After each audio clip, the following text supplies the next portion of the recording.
का उद्घाटन इसलिए भी महत्वपूर्ण है जब हम यहां पे जनजातीय संग्रहालय का लोकार्पण कर रहे हैं और वह भी अपने आदरणीय राष्ट्रपति के जन्मदिन की पूर्व संध्या पर एक कार्यक्रम हो रहा है। श्रीमती द्रौपदी मुर्मू जी के जन्म दिवस की पूर्व संध्या पर इस कार्यक्रम को हम कर रहे हैं।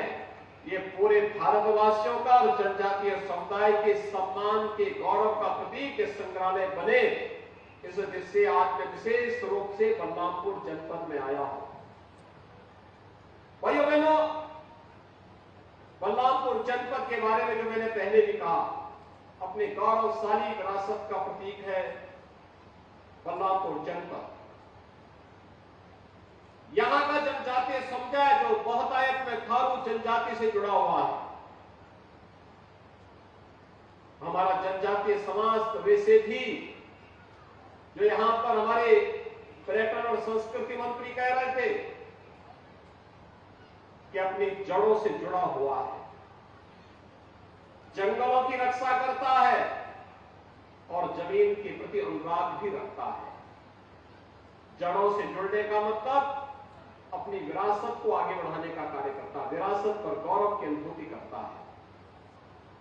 मुझे याद है आज से लगभग 15-16 वर्ष पहले मैं यहां पर आया था। महाराणा प्रताप की मूर्ति के लोकार्पण कार्यक्रम के साथ वो आयोजन हुआ था और मुझे याद है उस समय यहां के समुदाय के लोगों ने किस गौरव के साथ कहा था कि हम तो मेवाड़ के महाराणा की वंशज परंपरा के हैं, जिन्होंने विदेशी आक्रांताओं का छक्का छुड़ाने के लिए महाराणा प्रताप की सेना के साथ जुड़कर के कार्य किया था। ये गौरव की अनुभूति, यही विरासत का सम्मान है और यही विरासत का सम्मान हमें अपनी जड़ों के साथ जोड़ता है। जिसको अपनी विरासत पर गौरव की अनुभूति नहीं होती, वो अपने जड़ों को भी मजबूत नहीं कर सकता है और अपनी धरती माता की पृथ्वी माता भूमि पुत्रोहम पृथिव्या के इस भाव को भी कभी मजबूती प्रदान नहीं कर सकता है। जड़ों से जुड़ने का हमारे जनजातीय समुदाय का अपना अनुभव है, एक गौरवशाली उनका अतीत है। तो जंगलों की रक्षा का भी दायित्व उन्होंने अपने कंधों पर उठाया। याद करिए, अगर पूरी दुनिया ने जंगलों को बचाने के संकल्प के साथ अपने आप को जोड़ा होता तो ग्लोबल वार्मिंग की जो चैलेंज आज जीव सृष्टि के सामने आ रही है, कहीं पर टेम्परेचर इतना गर्म हो जा रहा है कि लोगों का जीना हराम हो जा रहा है, कहीं पर इतना ठंडा हो जाता है कि वहां पर जीव जंतु सबके अस्तित्व के सामने संकट खड़ा होता दिखाई देता है। कहीं इतनी बरसात पड़ जाती है कि तब भी जीवन पूरी तरह से अस्त व्यस्त हो जाता है। इन सभी समस्याओं का समाधान अगर है, इन जंगलों की सुरक्षा में है, इनके पर्यावरण के संरक्षण में है, इसकी सुरक्षा में है। और पर्यावरण का संरक्षण कैसे होना चाहिए, ये अगर जानना है तो हमारे जनजातीय समुदाय से जाकर के लोग सीखे। किस आत्मीयता के साथ उन्होंने इस कार्यक्रम को आगे बढ़ाया है और कैसे उन्होंने जंगलों की सुरक्षा के साथ अपने जीवन को लगा करके सैकड़ों हजारों वर्षों को उन्होंने गुजर बसर करके आज भी उसके साथ वही लगाव, वही आत्मीयता उनके मन में है। और भाइयों बहनों, जमीन के प्रति उनका अनुराग भी किसी से छुपा हुआ नहीं है। ये भारतीय मनीषा की ही देन है।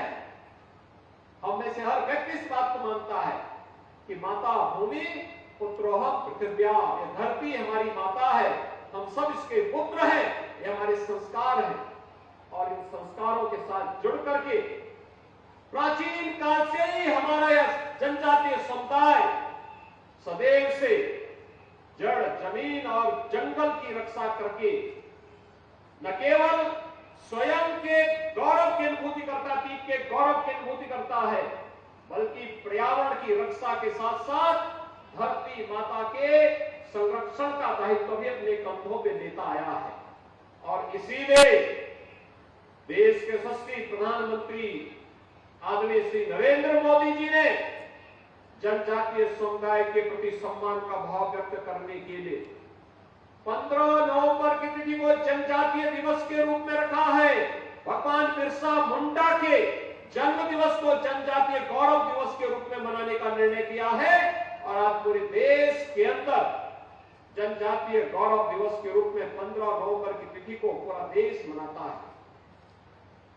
इस दिवस को मनाने के पीछे भी यही हेतु है कि जो गौरवशाली अतीत है, देश की महान स्वतंत्रता संग्राम सेनानी बनकर के विदेशी हुकूमत की चूलों को हिलाने का कार्य हो या विदेशी आक्रांताओं का मुंहतोड़ जवाब देने के लिए किया गया उनका संघर्ष हो, उसका स्मरण किया जा सके, इसकी अनुभूति कराता है 15 नवंबर को जनजातीय गौरव दिवस। भगवान बिरसा मुंडा ने भी तो अपना जीवन इसी के लिए समर्पित किया। थारू समुदाय के लोगों ने महाराणा प्रताप के सेना का हिस्सा बनकर के विदेशी हुकूमत को भारत की धरती से खदेड़ने के लिए और अंतिम दम तक लड़ने के, धरती माता की रक्षा करने और उन किसी भी प्रकार के आक्रांताओं को भारत की धरती पर बर्दाश्त नहीं करेंगे, इस संकल्प के साथ महाराणा की सेना के साथ चल करके लड़ करके भारत की सुरक्षा में, धर्म और संस्कृति की रक्षा में अपना योगदान दिया था। और आज यही कारण है भाइयों बहनों, जब हम भारत के अंदर प्रधानमंत्री मोदी जी के नेतृत्व में भारतीय जनता पार्टी सरकार के 9 वर्ष के यशस्वी कार्यकाल को देख रहे हैं, हमारे पास बहुत कुछ है कहने के लिए, बहुत कुछ है कहने के लिए। एक और वैश्विक मंच पर बढ़ रहा भारत का सम्मान। अभी परसों 21 जून को हम योग दिवस का आयोजन करेंगे, अंतर्राष्ट्रीय योग दिवस। दुनिया के लगभग 200 देश अंतर्राष्ट्रीय योग दिवस के साथ जुड़ेंगे। भारत की ऋषि परंपरा के प्रति कृतज्ञता ज्ञापित करेंगे। शरीर और मन से कैसे व्यक्ति स्वस्थ रह सकता है, इसकी आप एहसास भी करेंगे, योग के साथ जुड़कर उसका एहसास भी करेंगे।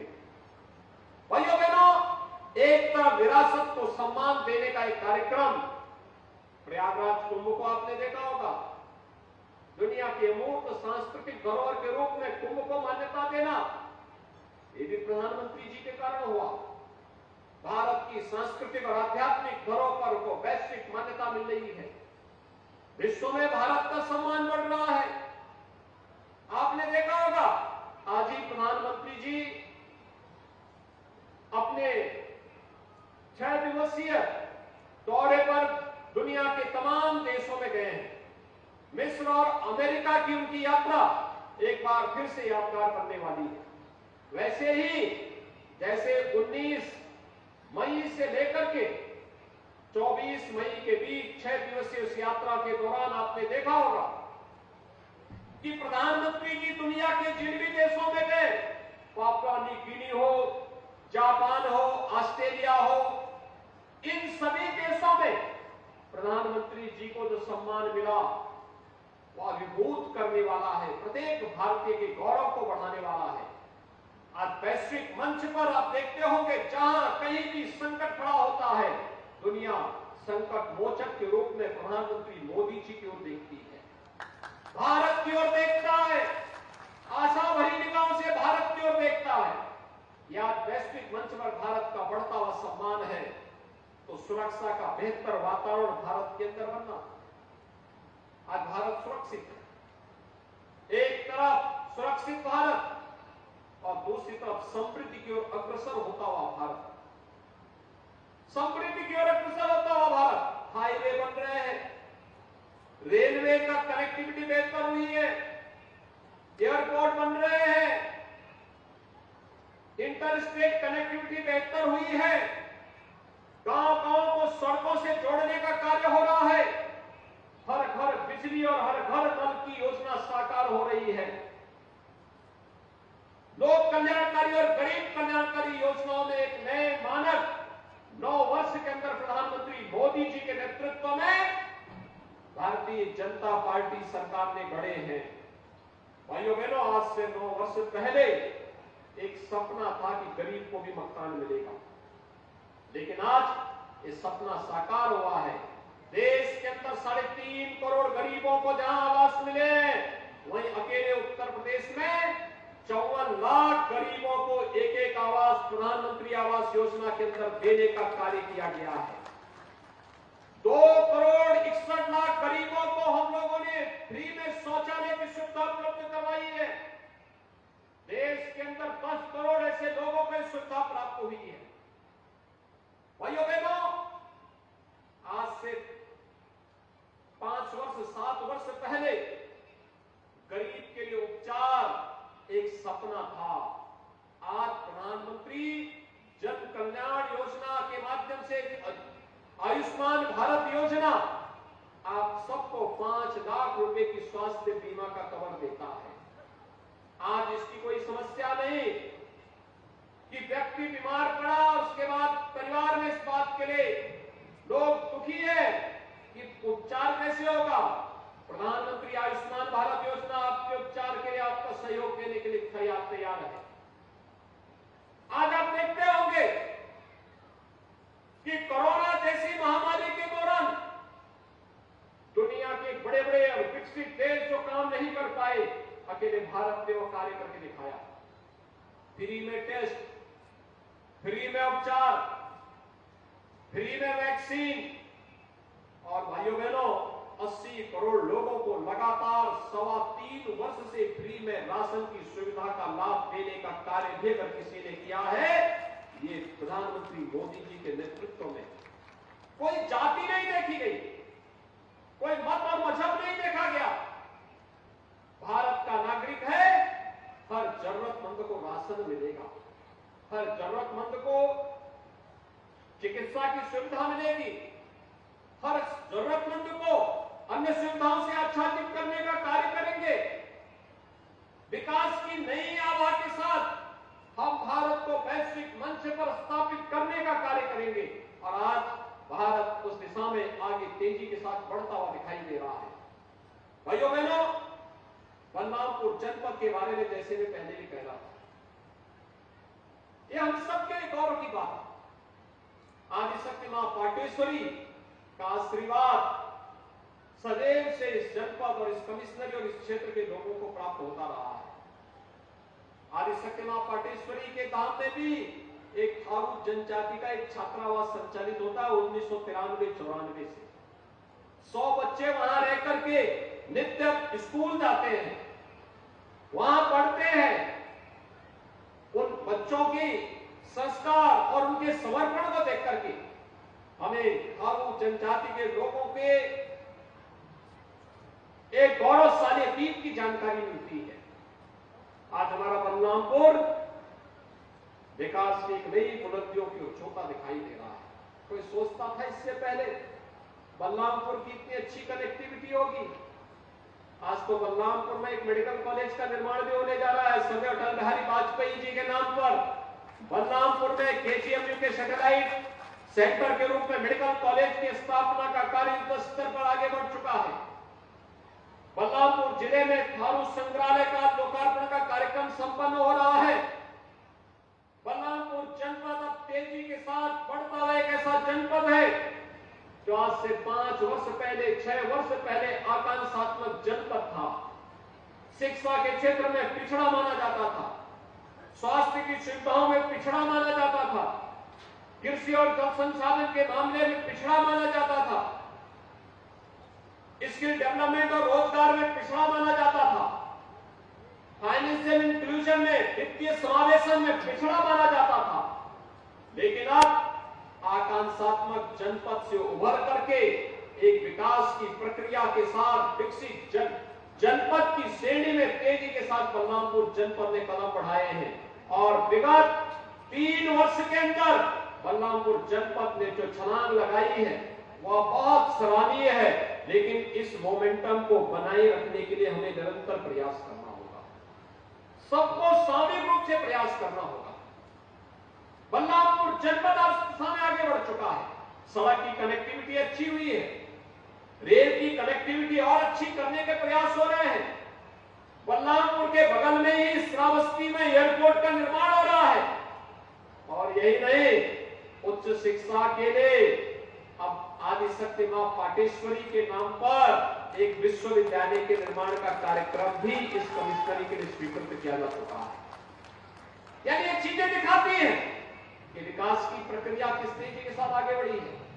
और आज जब मैं यहां पर आया हूं, हमने तय किया है, थारू जनजाति हो, गौड़ जनजाति हो, हमारा मंत्री तो गौड़ी जनजाति से, थारू जनजाति हो, गौड़ जनजाति हो, बुक्सा हो, चेरो हो या फिर सहरिया हो, ये सभी को हम 100% सेचुरेशन की तरफ लेके जाएंगे। यानी 100% सेचुरेशन का मतलब जिन परिवारों के पास जमीन नहीं होगी उनको जमीन के पट्टे उपलब्ध करवाने के कार्य होंगे। वनाधिकार कानून के अंतर्गत इस प्रकार के संशोधन किए जा चुके हैं। अभी मैं परसों सोनभद्र में था और हम लोगों ने वहां पर 11,000 ऐसे परिवार थे जिनके पास अपने पट्टे नहीं थे जमीन के। उन 11,000 परिवारों को पट्टा देने की स्वीकृति वहां पर दी है। और यहां पर भी 5 गांव ऐसे थे जो बनटांगिया गांव थे, जंगल उन्होंने लगाए लेकिन उनको कभी आजादी के बाद सम्मान और अधिकार नहीं मिल पाया। आज उन्हें राज्य सरकार ने अनुमति दे दी, राजस्व गांव की गांव के रूप में मान्यता दी। आज उनको सब कुछ अपने पास है और हमने तय किया है कि वनवासी हो, चाहे यहां पर थारू जनजाति हो या बनटांगिया हो, उन्हें पट्टा देने के साथ साथ सबके पास, जिनके पास अपना आवास नहीं, सरकार उनका पक्का आवास बनाने का कार्य भी करेगी। एक एक आवास उन सबको उपलब्ध करवाने का कार्य भी करेगी। राशन कार्ड उनको उपलब्ध करवाएगी। घर में शौचालय की सुविधा उपलब्ध करवाने का कार्य भी करेगी। निराश्रित महिलाओं को निराश्रित महिला पेंशन, जो निराश्रित बुजुर्ग हैं उनको वृद्धावस्था पेंशन, दिव्यांग जनों को दिव्यांग पेंशन उपलब्ध करवाने का कार्य सरकार भी करेगी। और हर जरूरतमंद को जो गरीबी रेखा के नीचे जीवन यापन कर रहा है, उन्हें आयुष्मान भारत की 5 लाख रुपए की स्वास्थ्य बीमा का कवर देने का काम भी सरकार करेगी। गरीब बच्चों के लिए आश्रम पद्धति विद्यालय, जो बच्चे स्कूल नहीं जा पाते, आज भी दूर दराज के क्षेत्रों में रह करके स्कूल से वंचित है, उन बच्चों के लिए आश्रम पद्धति विद्यालय के माध्यम से फ्री एजुकेशन के साथ साथ uniform free, bag books free, जूते मोजे भी उनको उपलब्ध करवाए जाते हैं और साथ साथ स्कॉलरशिप की सुविधा भी दी जाती है, जिससे वे अच्छी पढ़ाई कर सके, आधुनिक पढ़ाई कर सके, आगे बढ़ सके। और उन्हें आगे बढ़ाने के लिए अनेक अन्य कार्यक्रम चल रहे हैं। मुझे जो बताया गया, यहाँ पे थारू बाहुल्य गांवों को बेहतर कनेक्टिविटी देने का कार्य हुआ है। कहीं सीसी रोड बनाए गए हैं, कहीं इंटरलॉकिंग के रोड बनाए गए हैं, बिजली की व्यवस्था और सोलर पैनल उपलब्ध करवाने के कार्य भी किए गए हैं। हर घर नल की योजना के साथ जोड़ने का कार्य भी हो रहा है। और साथ साथ अभी मैं देख रहा था जो प्रदर्शनी लगी हुई है, वास्तव में ईश्वर ने इन्हें एक हुनर भी दिया है। इनकी हाथ की सफाई, कितनी अच्छे ढंग से कलाकृतियों को बनाने का कार्य सभी लोग करते हैं और इसको एक मंच भी मिलना चाहिए। इसीलिए आज यहां पर प्रभारी मंत्री के साथ पर्यटन मंत्री भी आए हैं, समाज कल्याण और जनजाति कल्याण के मंत्री भी आए हैं। कॉमन फैसिलिटेशन सेंटर बनाकर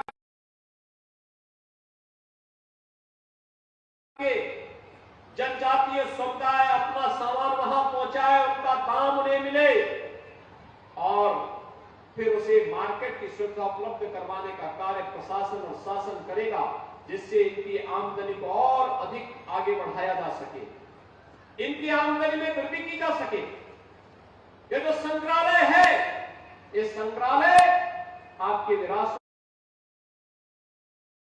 को आगे बढ़ाने का, उसको विकास के साथ जोड़ने का, उससे आने वाली पीढ़ी को गौरव की अनुभूति कराने का एक अवसर प्रदान करेगा। और इसलिए इस संग्रहालय के संरक्षण के साथ साथ यहां पर नियमित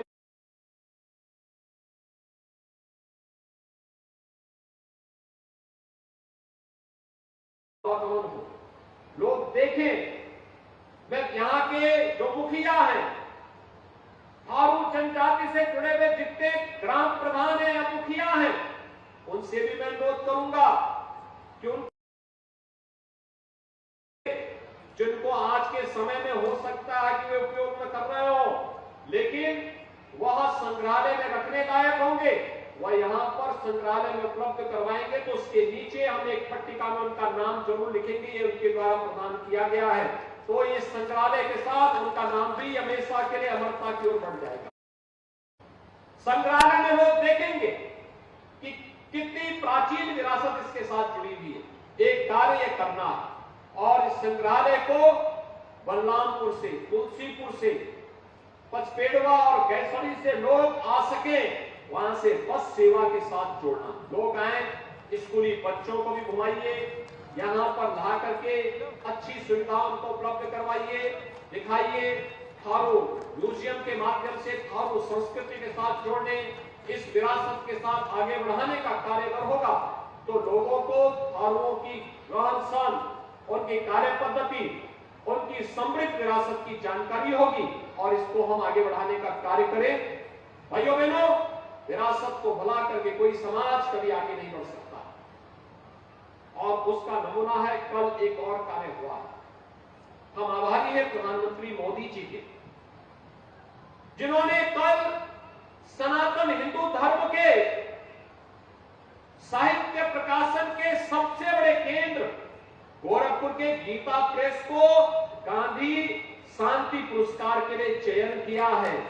और भाइयों बहनों, आपने देखा होगा गीता प्रेस पिछले 100 वर्षों से धार्मिक साहित्य प्रकाशन का सबसे बड़ा केंद्र रहा है। सस्ते मूल्य पर, बिना किसी सरकारी सहयोग के धार्मिक साहित्य, गीता है, रामायण है, वेद है, रामचरितमानस है और हर प्रकार के अन्य धार्मिक साहित्य को प्रकाशन के प्रमुख केंद्र के रूप में पिछले 100 वर्षों से सनातन हिंदू धर्म की सेवा गीता प्रेस कर रहा है। सनातन हिंदू धर्म मानवता के कल्याण का मार्ग प्रशस्त करता है। सर्वे भवन्तु सुखिनः, सर्वे सन्तु निरामया का संदेश सनातन हिंदू धर्म देता है। वसुधैव कुटुंबकम का संदेश सनातन हिंदू धर्म देता है।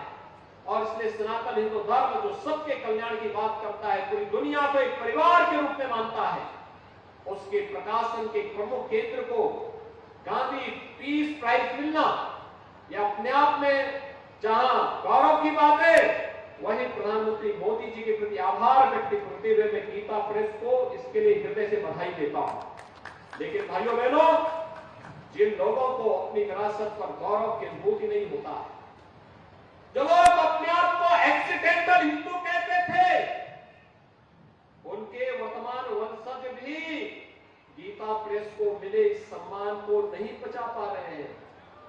यानी उनको लगता है कि गीता प्रेस को इस सम्मान क्यों दे दिया गया, क्योंकि गीता प्रेस को मिला यह सम्मान सनातन हिंदू धर्म के प्रति अनुराग रखने वाले दुनिया के 100 करोड़ हिंदुओं का सम्मान है। और इसको आज कांग्रेस बचा नहीं पा रही है।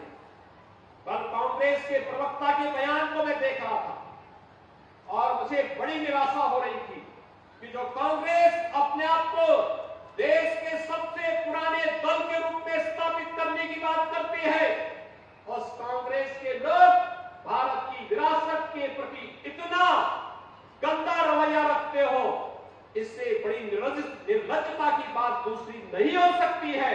और इसीलिए आज के इस अवसर पर मैं आप सबका आह्वान करूंगा कि हमें अपने गौरवशाली विरासत पर सदैव गर्व करना चाहिए, उसके संरक्षण के लिए कार्य करना चाहिए। कल का कार्यक्रम जो कल संपन्न हुआ है, अपने प्रधानमंत्री जी के नेतृत्व की जूरी ने गीता प्रेस को गांधी शांति पुरस्कार के लिए चयन किया है। ये विरासत की उसी परंपरा का सम्मान है और आज उसी का अनुसरण करते हुए यहाँ पर थारू संग्रहालय का उद्घाटन भी इसी गौरवशाली परंपरा के प्रति सम्मान व्यक्त करने का एक अवसर है। इस अवसर पर एक बार फिर से सभी जनजातीय समुदाय से जुड़े हुए आप सभी भाइयों बहनों को मैं बधाई देता हूं। बलरामपुर वासियों को इस नए उपलब्धि के लिए बधाई देता हूं। यहाँ के जनप्रतिनिधियों के द्वारा जो प्रयास किया गया है उसके लिए उन्हें धन्यवाद देता हूं और विश्वास व्यक्त करता हूं कि हम सब मिलकर के भारत की समृद्धि, भारत की सुरक्षा और भारत के स्वाभिमान के लिए निरंतर कार्य करते रहेंगे। एक बार फिर से थारू जनजाति से जुड़े हुए आप सभी उपस्थित भाइयों और बहनों को इस बात के लिए आश्वस्त करता हूं कि डबल इंजन की भाजपा की सरकार सदैव आपके साथ में है, आपके हितों को संरक्षण देने के लिए प्रतिबद्ध है, आपको हर प्रकार की सुरक्षा और समृद्धि के मार्ग पर अग्रसर करने के लिए पूरी प्रतिबद्धता के साथ कार्य करेगी। इस विश्वास के साथ मैं आप सबके प्रति हृदय से शुभकामनाएं व्यक्त करते हुए अपनी वाणी को यहीं पर विराम देता हूं।